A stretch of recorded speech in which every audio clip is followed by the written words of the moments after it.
Hello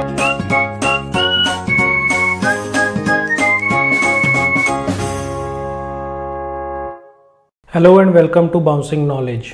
computer basics के chapter 3 में exploring your computer में आज हम उबंटू में यूज़ होने वाली कुछ और कमांड्स के बारे में डिस्कशन करेंगे, लेकिन उससे पहले हम रीकैप करेंगे अपने प्रीवियस वीडियो सेशन का, जिसमें हमने कुछ कॉमनली यूज्ड कमांड्स का डिस्कशन किया था, जिसमें सबसे पहली कमांड हमने डिस्कस की थी PWD, जिसका मतलब है प्रेजेंट वर्क डायरेक्टरी या प्रिंट वर्क डायरेक्टरी।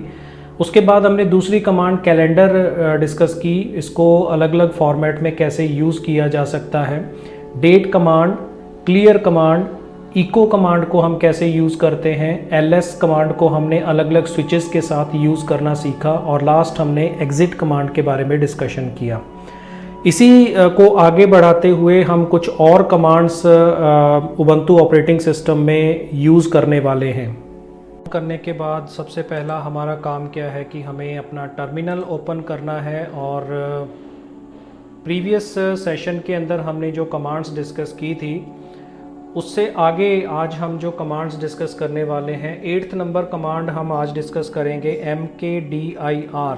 डायरेक्टरी अगर हमें क्रिएट करनी है तो हम इसमें डायरेक्टरी क्रिएट कर सकते हैं। तो उबंटू हमें फैसिलिटी देता है कि आप एक टाइम में मल्टीपल डायरेक्टरीज भी क्रिएट कर सकते हैं। तो सपोज़ हमने D1 space D2 space D3 3 directories create करने की कमांड लगाई है। एंटर प्रेस करेंगे और LS कमांड से देखेंगे कि आप यहाँ पे देख सकते हैं कि ये ब्लू कलर में D1, D2 और D3 3 डायरेक्टरीज जो हैं हमारे पास क्रिएट हो गई हैं। उसके बाद दूसरे नंबर पे कमांड आती है कि डायरेक्टरी क्रिएट करने के बाद आप उस डायरेक्टरी के अंदर जाना चाहते हैं या डायरेक्टरी से बाहर आना चाहते हैं। तो डायरेक्टरी के अंदर जाने के लिए हमें CD के साथ डायरेक्टरी का नाम स्पेसिफाई करना होता है। तो D1 दिया, हम डायरेक्टरी D1 के अंदर एंटर हो गए। यहाँ पे आप देख सकते हैं कमांड प्रॉम्प्ट पर, यहाँ पर जो वैल्यूज़ आप यहाँ पे देख रहे हैं, ये D1 डायरेक्टरी के अंदर अभी हम वर्क कर रहे हैं। ये हम PWD से भी चेक कर सकते हैं। यहाँ पर पाथ जो है वो चेंज हो गया, अभी हम D1 वर्किंग डायरेक्टरी के अंदर हैं। इसके बाद अब हम यहाँ पर अगर कोई कॉपी क्रिएट करना चाहते हैं या इस डायरेक्टरी से बाहर आना चाहते हैं तो यहाँ पे CD स्पेस डॉट डॉट का यूज़ करेंगे। याद रखिएगा MS DOS में स्पेस हम नहीं लगाते हैं CD के बाद, CD डॉट डॉट कमांड लगती है कंटिन्यूस फॉर्मेट में, लेकिन उबंटू के अंदर CD के बाद स्पेस लगता है और फिर डॉट डॉट लगता है, तब हम करंट डायरेक्टरी से आउट हो जाते हैं, बाहर आ जाते हैं। अब हम फाइल क्रिएट करते हैं तो एक डायरेक्टरी के अंदर जाते हैं, D1 डायरेक्टरी में हम दोबारा एंटर कर रहे हैं और यहाँ पे हम कैट कमांड यूज़ करेंगे। कैट के साथ हमने प्रीवियस सेशन में भी डिस्कस किया था, इसके 3 फॉर्मेट्स हैं। 3 फॉर्मेट्स में सबसे पहला फॉर्मेट होता है फाइल क्रिएट करना। तो यहाँ पे ग्रेटर देन सिंबल लगेगा और फाइल का नाम लगेगा। सपोज हमने F1 नाम दिया, एंटर प्रेस किया, इसमें कोई भी हम टेक्स्ट लिखेंगे, this is my file in Ubuntu OS, और उसके बाद हमें कंट्रोल D प्रेस करना होता है फाइल को सेव करने के लिए। तो कंट्रोल D प्रेस करेंगे तो हमारी फाइल जो है वो सेव हो जाएगी। अब हमने इस फाइल में क्या लिखा है उसे देखना चाहते हैं, तो उसके लिए हम कैट के साथ फाइल का नाम देंगे F1 बिना ग्रेटर देन सिंबल के। तो आप देखेंगे कि फाइल का डेटा जो है वो रीडेबल फॉर्मेट में डिस्प्ले हो गया है। और ऐसे ही अगर मान लीजिए कि आप फाइल के एंड में कुछ और डेटा ऐड करना चाहते हैं, इसी फाइल के अंदर हम कुछ और ऐड करना चाहते हैं, तो उसके लिए हम क्या करते हैं, कैट के साथ डबल ग्रेटर देन सिंबल और फाइल का नाम देंगे, और इसमें हमने लिखा welcome to my channel Bouncing Knowledge, और उसके बाद कंट्रोल D प्रेस करेंगे और फिर दोबारा से कैट के साथ F1 लिखेंगे। तो आप देख सकते हैं कि 2 लाइन्स इसके अंदर ऐड हो गई हैं। पहली लाइन जो हमने क्रिएट करते टाइम लिखी थी और दूसरी लाइन जो हमने फाइल के अंदर एडिटिंग यानी कि ऐड ऑन करने के बाद इसके अंदर लिखा है।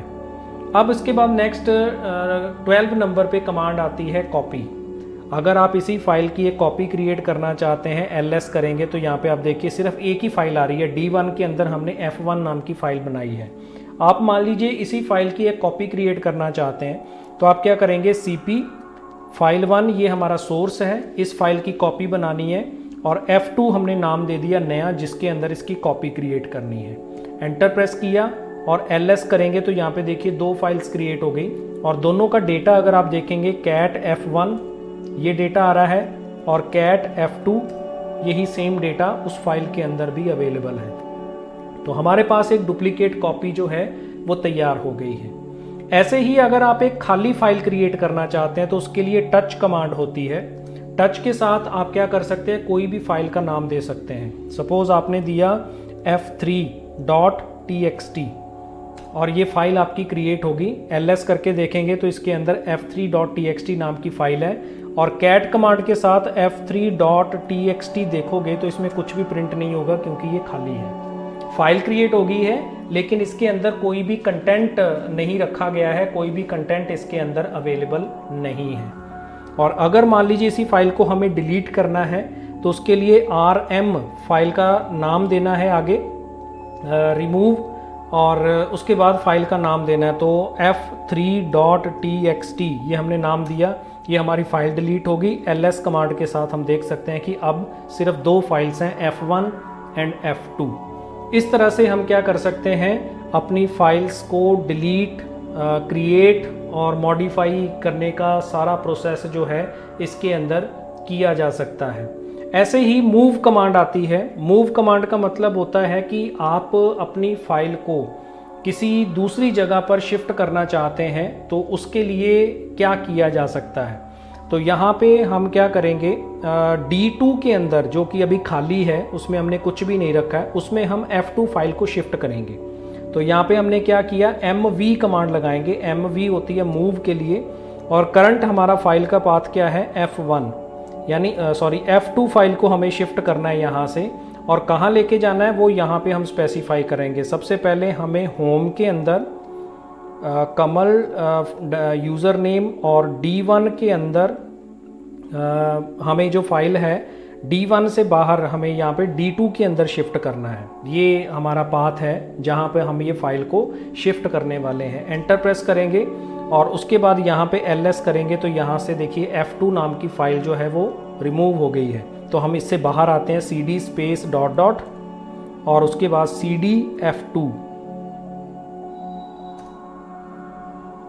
D2 CD स्पेस D2 ये हमारी डायरेक्टरी का नाम है D2। हम D2 के अंदर आ गए और इसमें LS करेंगे तो इसमें हमारे पास F2 नाम की फाइल जो है वो शिफ्ट हो गई है।